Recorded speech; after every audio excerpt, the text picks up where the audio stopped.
আলহামদুলিল্লাহ। আমি গতকাল 18 তারিখ পৌরসভার আওতাধীন ঘরজড়ের একটি অনুষ্ঠান গভীর সম্পর্কে কিছু আলোচনা করেছিলেন। কারণ ইয়ামানের দিকে যুদ্ধ পরিচালনা করতেছিলেন হযরতে খালিদ বিন ওয়ালিদ,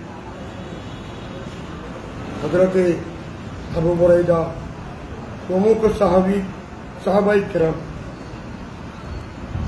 তাদের মধ্যে হযরত আলী রাদিয়াল্লাহু তাআলা সম্পর্কে কিছুটা আবৃত্তি ছিল।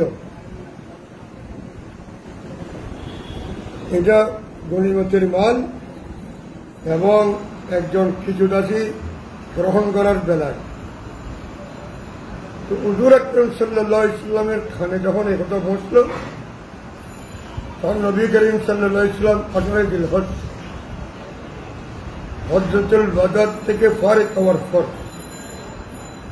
গদিরে খুম নামক জায়গায়, এটা মক্কা শরীফ মদিনা শরীফ মাঝখানে একটি জায়গা, সবার সামনে একটি নুরানি বক্তব্য ভাষণ দিয়েছিলেন।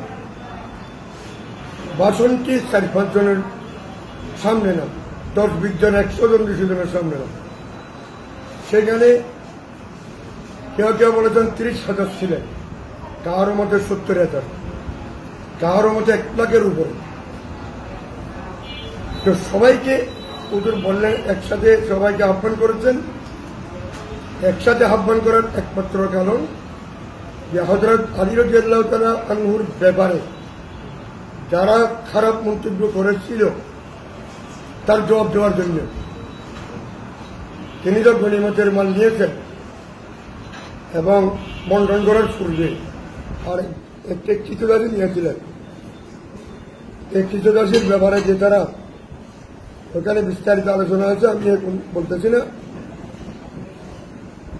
এই কারণে ওই হাদিসের উপর অনেক গবেষণা আছে। তো হুজুর সাল্লাল্লাহু আলাইহি ওয়াসাল্লাম বললেন, সাহাবীদের মধ্যে একজনে বললেন, ইন্নী উবগিজু আলিয়ান। হুজুর সাল্লাল্লাহু আলাইহি ওয়াসাল্লাম, লা তুবগিজু আলিয়ান, লা তুবগিজ আলিয়ান, আলীকে তুমি শত্রু মনে করিও না। তখন হুজুর সাল্লাল্লাহু আলাইহি ওয়াসাল্লাম ওই ভাষণটা দিলেন, মান কুনতু মাওলা আলী। এই ভাষণটি সেখানে দিলেন। আলী আমার বন্ধু, আমি আলীর বন্ধু। এখানে মৌলা বলেছেন। এই কারণে আমরা হযরত আলীকে রাদিয়াল্লাহু আনহু মৌলা বলি। তো মান কুনতু মাওলা আলীয়ান, হযরত আলীর সাথে যে বন্ধুত্ব রাখবে সে আমার সাথে বন্ধুত্ব, হযরত আলীর সাথে যে শত্রুতা রাখবে সে আমার সাথে শত্রু। আমার দুশমন আলীর দুশমন এক সময়। ওই ভাষণটি দিয়েছিলেন সাহাবায়েদের মধ্যে যে একটা খারাপ মন্তব্য করেছিল, এই জন্য। সুতরাং ওখানে গদিরে খুম নামক জায়গায় ভাষণ দেওয়ার কারণে এটা গদিরে খুম হিসাবে প্রসিদ্ধ হয়ে গেছে। এই হাদিস আমরা মানি। হযরত আলী রাদিয়াল্লাহু তাআলার জীবনীতে এই হাদিস আছে। বিশেষ করে মিশকাত শরীফ বাবুল ফলাতে হযরত আলীর জীবনীতে হাদিস আছেন। বিস্তারিতভাবে আত্মবাদ ইসলাম আশরিয়া ওই কিতাবের মধ্যে সাত বিলাদির মধ্যে জেলবি রহমতুল্লাহ আলাইহি গদিরে খুমরের আলোচনা করেছে। তো আমি বললাম, যাতে ভুল না বুঝে সুন্নিরা, আহলে সুন্নাত ওয়াল জামাতের মধ্যে পারস্পরিক বসে আলোচনা করি।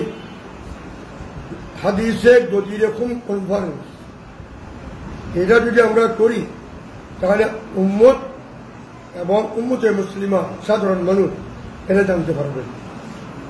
তাহলে মানুষের মধ্যে আর একটা খারাপ ধারণা সৃষ্টি হবে না। এর দ্বারা তো মৌলা আলীর বিরোধী নয়, যারা মৌলা আলীর বিরোধী ছিল তাদের বিরুদ্ধে। এই জন্য আমি এখানে বলছিলাম মৌলা আলী রাদিয়াল্লাহু তাআলার পক্ষের কথা। তো আহলে সুন্নাত ওয়াল জামাত তো মৌলা আলীর বিরোধী নয়, কেন আমরা প্রতিপক্ষ হব? আমরা তো মৌলা আলীর পক্ষে। আমি আরো বলেছি, আমরা মৌলা আলীর উসিলা নিয়ে দোয়া করি,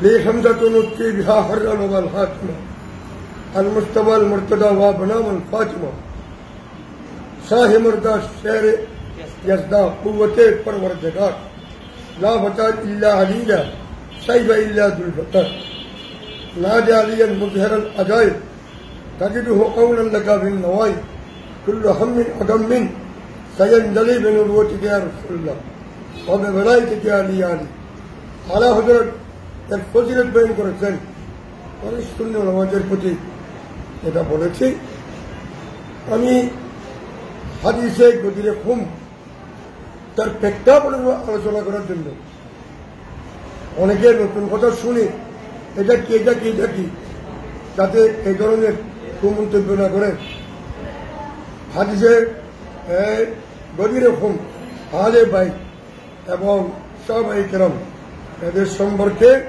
আমাদের মহব্বত আস্থা ঈমান রাখতে হবে আহলে সুন্নাত জামাতের উচিত এটা আমি একটা সত্য বুখারীর মধ্যে কথাটা বলেছিলাম কেউ যদি বলেন আমি গদির হুম পালন করার জন্য বলেছি কোথায় আমার এ শব্দ আছে এটা হলো অবব্যাখ্যা এই ধরনের অবব্যাখ্যা করা উচিত নয় আমি আমার এই মুসলমান ভাইদের নিকট আমার আবেদন সেটা জানুন না সেটা জানবার জন্য যারা জানেন তাদের শরণাপন্ন হোক যদি এরকম হাদিসের অনেক ব্যাখ্যা আছে